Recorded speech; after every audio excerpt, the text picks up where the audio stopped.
Direction le Tchad, l'armée rejette toute négociation avec les rebelles du FACT. Alors pour plus de détails après le générique. Avant de commencer, abonnez-vous à la chaîne et activez la cloche de notification car cela va vous permettre de ne plus manquer les prochaines vidéos. Let's go!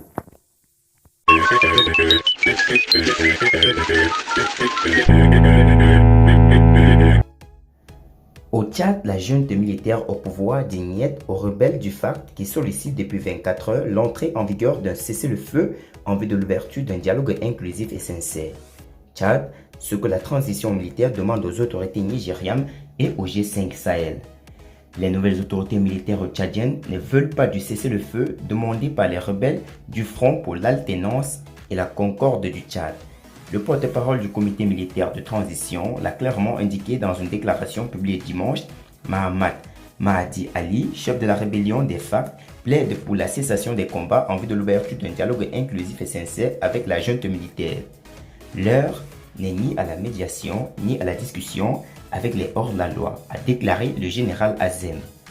Le porte-parole de l'armée tchadienne sollicite plutôt la coopération de la force militaire du G5 Sahel ainsi que des autorités du Niger voisin, pays dans lequel il se serait retranché. Mahamat Mahdi Ali et ses hommes mis en déroute pour l'armée républicaine après de violents combats.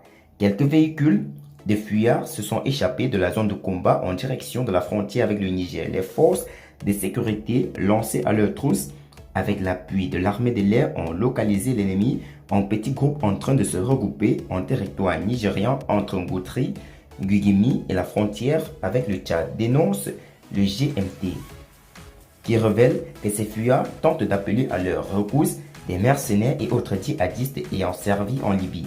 Ces fuyards avec le chef Mohamed Ali Mohammadi, recherché pour crimes de guerre par le procureur général de Tripoli et dont les avoirs sont gelés pour financièrement du terrorisme, se ravitaillent dans leur retranchement en logistique, notamment en carburant.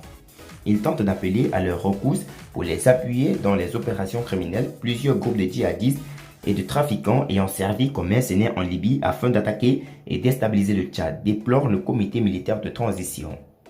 Démarrée le 11 avril 2021, l'offensive militaire menée par les rebelles du FACT en provenance de la Libye voisine a eu raison le 21 avril dernier du président Idriss Déby Itno au pouvoir depuis une trentaine d'années. Homme de terrain qui ne rechigne point au combat, feu Idriss Déby a succombé à ses blessures après de violents affrontements entre l'armée tchadienne et les rebelles à Mao, à 300 km au nord de la capitale N'Djamena. Le pays est depuis lors dirigé par son fils Mahamat Idriss Déby Itno à la tête du conseil militaire de transition.